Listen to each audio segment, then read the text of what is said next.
imagino que ahora el gobierno chino sí que Hombre, ya habrá tomado nota y que no. se utilizará ya para el desarrollo. Ha habido ya en enero una reunión muy importante del primer ministro Li Qian, con un montón de. Pues estaban todos estos, es decir, entre ellos también el jefe de DeepSeek y tal. Y hace unos días, justo yo creo que fue un día o dos después del que saliera el amigo Trump aquí presentando Stargate y tal, a bombo y platillo, muy hollywoodiense, como le gusta a los norteamericanos, y Xi Jinping ha firmado una ley y tal, por la cual se va a financiar a las empresas que se dedican a esto de la inteligencia artificial y tal, con 1 billón de yuanes, que es verdad que no es lo mismo que dólares, es decir, pero sigue siendo una cantidad enorme, teniendo en cuenta que los costos en China son mucho más baratos. Es decir, que es que, digamos, un yuan da más juego en China que $1 en Estados Unidos. Es decir, que no, que lo tienen muy claro y de hecho Alibaba, ya veremos lo que pasa o no, pero acaba saliendo diciendo, no, pues yo acabo de sacar una cosa que sea aún mejor. Pues vamos a ver qué nos cuenta Alibaba. Pero bueno, lo que están haciendo además con el código abierto es un desafío. Es como diríamos aquí, jugando al mus, un órdago a la grande. Es decir, a ver, mirad, yo confío en mis ingenieros, confío en mis empresas, confío en el talento que tengo.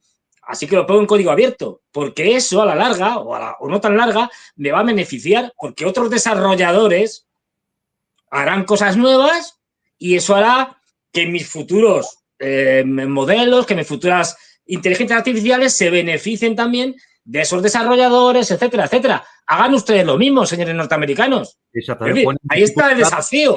Ponen dificultad a la industria norteamericana. Claro. Hagan ustedes lo mismo. Es decir, y ya veremos quién gana. Bueno, una de las muchas críticas que viene surgiendo, sobre todo en sectores de la derecha, sobre el tema de DeepSeek, que ya digo, oiga, es decir, utilícenlo, si es que es así de sencillo, cada uno que tome... Cada uno que haga lo que quiera. Haga lo que quiera. Bueno, pues es que tiene sesgos. Es decir, si tú pones... que me da la risa. Dígame usted algo malo de Xi Jinping, pues no le sale. Claro, el algoritmo dice, no puedo... esto porque... Claro. ¿Y qué pasó en Tiananmen? No tengo noticias al respecto. Claro, es decir, y entonces, ¡oh, qué escándalo, qué escándalo! Pero vamos a ver, ustedes han utilizado ChatGPT. Es decir, pueden haber de decir, ¿qué nos puedes decir del genocidio israelí en Gaza? Vamos a ver lo que sale. Nada. Pero es que no hay sesgos. Pero si esto se tira de las bases de datos existentes y por lo tanto está todo trufado. ¿Cómo no va a haber sesgos ideológicos, políticos, económicos y demás? Está todo trufado. Y a veces incluso cuando hay bases de datos que tienen gran cantidad de incorrecciones o falsedades, por ejemplo Wikipedia, que es un arma de guerra de la inteligencia norteamericana, es decir, bueno, pues claro, o ChatGPT tira de ahí también. Y entonces, pues nada, si tú sale un tal Fernando Moragón que dice que es criador de cabras, pues eso es lo que le va a contar. Pues soy criador de cabras, claro. Es decir, pues pueden comprobarlo. Claro.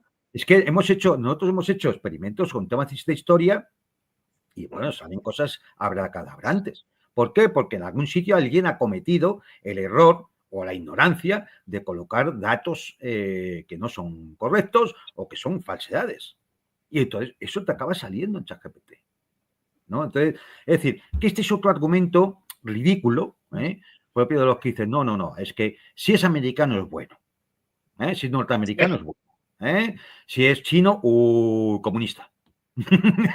Claro.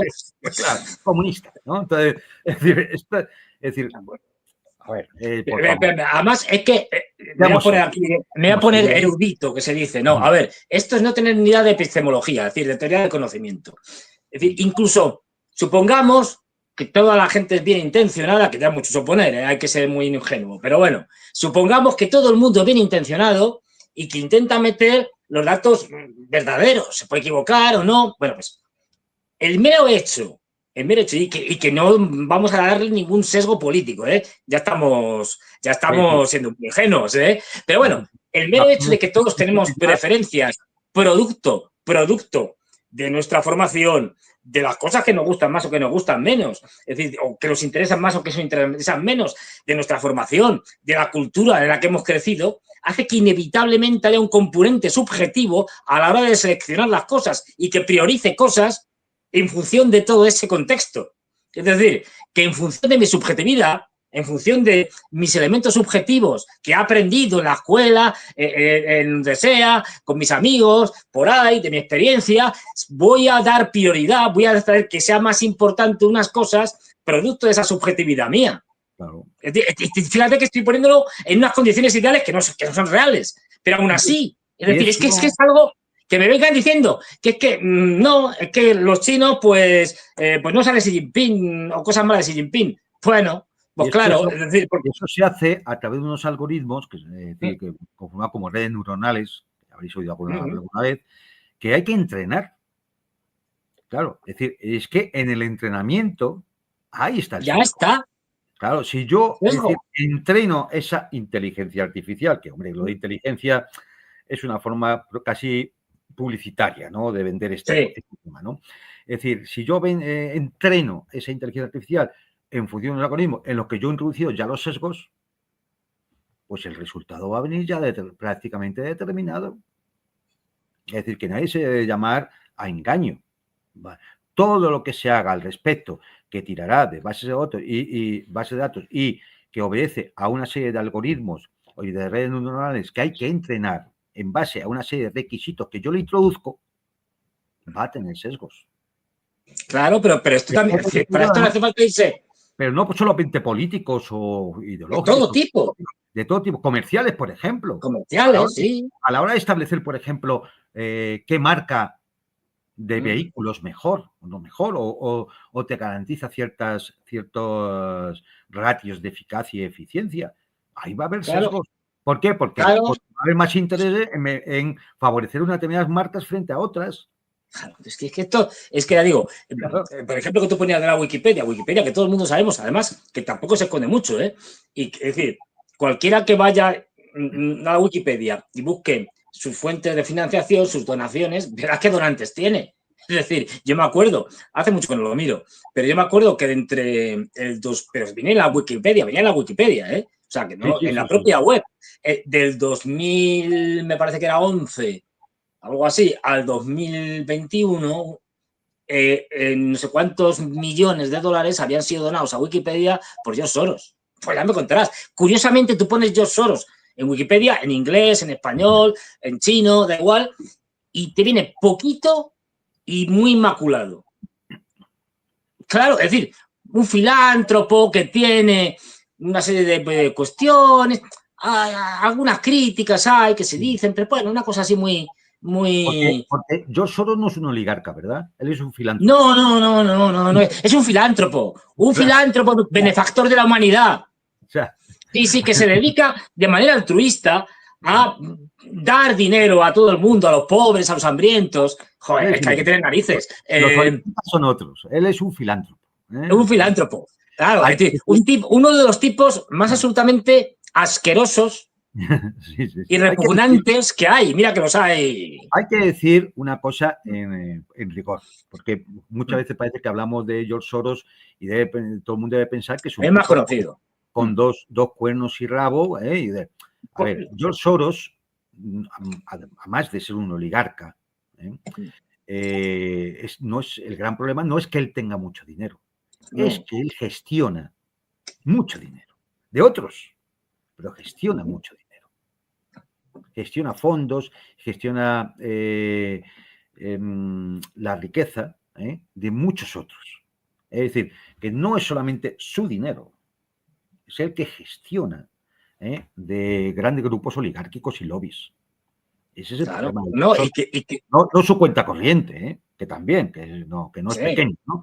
No solo su cuenta corriente, es el poder que tiene precisamente por ser quien es y la gestión que hace de los fondos de otra mucha gente.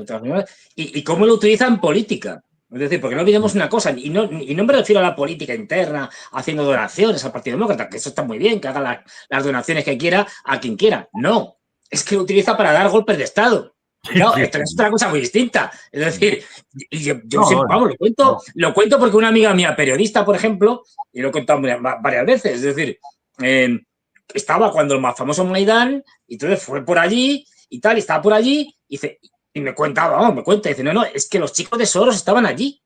O sea, no es que, y no se escondían, o sea, hablabas con ellos y tal, sí, yo soy de la fundación Open Society Foundation y tal, no sé qué, y es decir, que utiliza su dinero para hacer injerencias en otros estados. Y esto ya estamos hablando de otra cosa. A través de ONGs y fundaciones. Efectivamente, además tiene tropecientas mil, es decir, imposible saber todas las que tiene.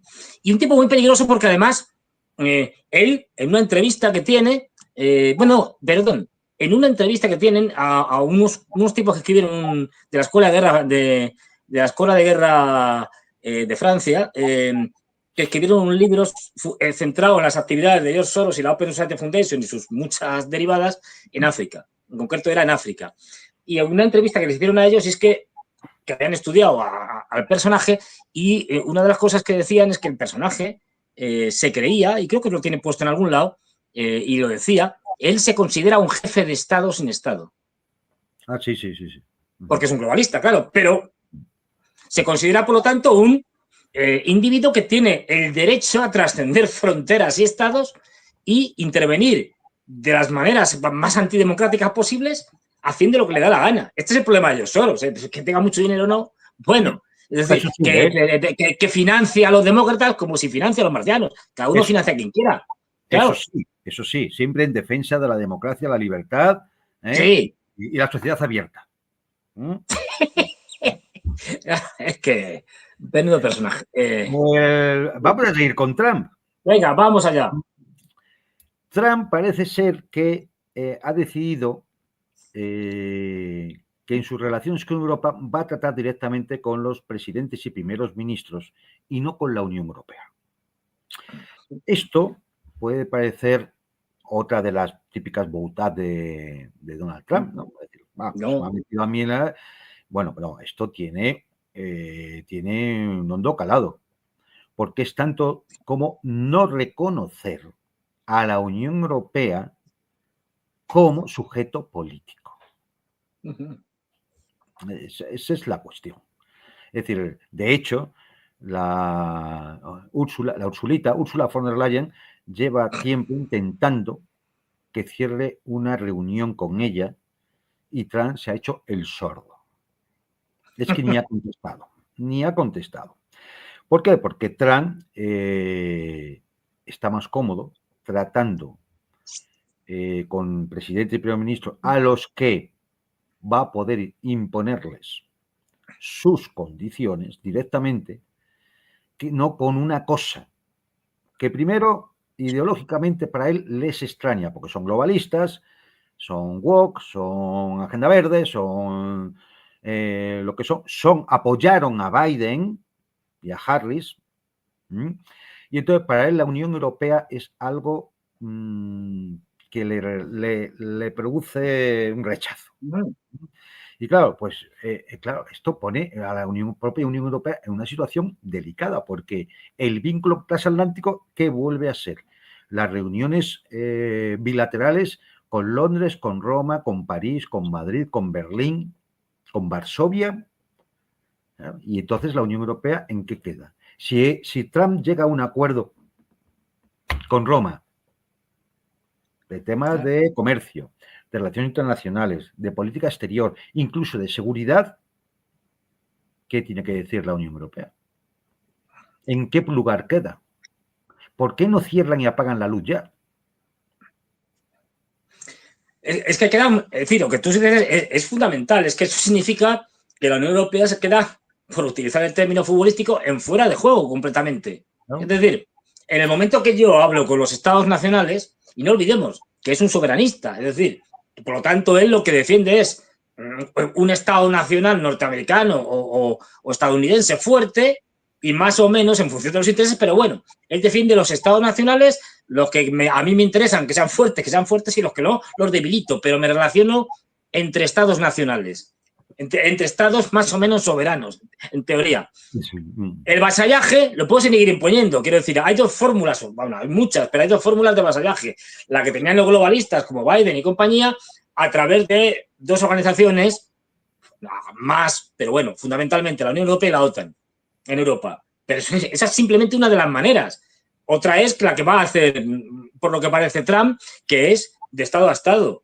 Con lo cual, es decir, tú puedes conseguir lo mismo, porque vamos a ver, los europeos están entregados. Es decir, no le van a decir nadie le va a decir que no, ni a Trump ni a nadie que esté en la Casa Blanca. Es decir, pero eso supone que ya la Unión Europea ha dejado de ser tu interlocutor.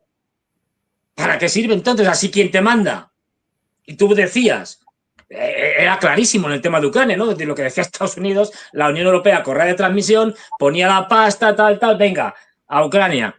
A partir de ahora, mira, no me interesáis. Es decir, yo hablaré con los polacos, hablaré con los alemanes, con los franceses y tal, y ya les dirá a cada uno lo que tiene que hacer.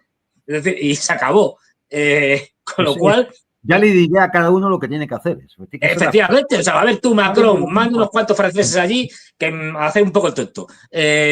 A ver, vosotros, tal, pues quiero decir, no le sirve para nada. Con lo cual, la Unión Europea mismo ha quedado, pues eso, temblando, porque es demoledor. El golpe es demoledor porque ya no sirve para nada. Bueno, sí sirve para una cosa. Para que una élite europea, burocrática, globalista, siga viviendo utilizando los instrumentos fundamentalmente económicos que tiene la Comisión Europea, que tiene las leyes europeas comunes, el acervo común legal y tal, y sobre todo el Banco Central Europeo, someta a un montón de países, los que somos países miembros de la Unión Europea. Es decir, la Unión Europea se ha convertido en una cárcel de naciones. Porque a través de la economía hacen lo que quieren. Que llegan los griegos en su momento y dijeron, oye, mira, que no estamos dispuestos a que hagáis un nuevo rescate. Vamos a hacer un referéndum en contra del rescate. Llegó la Unión Europea y me dijo, la democracia me la paso, en fin, pues a mí me da la gana. Me la paso por Rumanía. Por Rumanía, efectivamente. Igual que hemos visto en Rumanía, como hemos visto en el intento descarado junto con los norteamericanos de revolución de colores en Georgia. Es decir, el matonismo de llamar a un comisario de la Unión Europea y decirle al primer ministro de Georgia, oye, que te puede pasar lo de Psico, cuidado. Es decir, que hemos visto a otro, ahora un excomisario francés, ¿cómo se llamaba el Bretón diciendo, oye, y es en Alemania, cuidado, porque ¿qué pasa si gana Alternativa por Alemania? Pues hacemos como en Rumanía, nos lo cargamos. Es decir, o sea, se ha convertido en una estructura totalitaria de dominación de sus Estados miembros. Es decir, una prisión de naciones. Fíjate que es cutre, cobarde y miserable que ante esta amenaza son incapaces de hacerle frente a Trump. Oh, claro. Es una panda de cobardes. Claro, es decir, esto, bueno, demuestra lo que es. Lo que son, un cascarón de sinvergüenza, de ladrones, de corruptos, de farloperos. Lo digo por la cocaína que suele aparecer por los baños del Parlamento Europeo. Es decir, bueno, pues esto es lo que es la Unión Europea. Y no hay futuro para los pueblos de Europa hasta que no tumbemos esa estructura. No es reformable. No es reformable. O sea, está tan podrida, es tan vendepatria y sirve a tales intereses que no es reformable. Hay que tumbarla. Y mientras eso no ocurra, pues... Difícilmente vamos a... Lo que es. No, pero igual, además, Trump igual, ya veremos qué pasa, porque la OTAN tampoco es una cosa que le interese especialmente a Trump. No, decir, le importa 3 pimientos. Es decir, porque sabe que desde el punto de vista estrictamente militar, sus aliados europeos no sirven para nada, son un problema. Y yo lo he dicho muchas veces, tú también lo has dicho, es decir, es sabido, o sea, no es ningún secreto. Digamos que la toma de conciencia de Estados Unidos de que sus aliados de la OTAN no sirven para nada se produce en la famosa guerra de Kosovo, cuando toda la OTAN va allí, y claro, pero esto lo cuentan un montón de gente, quiero decir, que no es ningún secreto. Y claro, todos los días, venga, reunión, ya hemos detectado estos objetivos, los aviones, los satélites norteamericanos y tal, para atacar hoy. Y entonces reunión con todos los aliados. no, yo no, esto no podemos atacarlo porque según mis leyes y tal, no sé qué, es imposible. No, esto, mis normas de combate prohíben, no sé qué. Es decir, se tiraban 4 o 5 horas de reuniones para lo que tenían que haber hecho en 10 minutos. Y luego encima tenían que ir de niñeras. Es decir, cuidado porque si derriban un avión de un país europeo, se monta una crisis tremenda porque hemos perdido un avión, tal, no sé qué. Acabaron hasta las narices y se dieron cuenta de que aquello era un problema, no una solución para nada. Por eso cuando llega después los atentados del 11 de septiembre y dicen vamos a invadir Afganistán y todos salen de la OTAN, los europeos diciendo venga, venga, vamos a poner en marcha el artículo 5 del Tratado del Atlántico Norte. Llegan los norteamericanos, llega Bush hijo y dice ni hablar, no, no, no queremos que vengáis, iros a hacer la porra, sois un problema, sois un estorbo.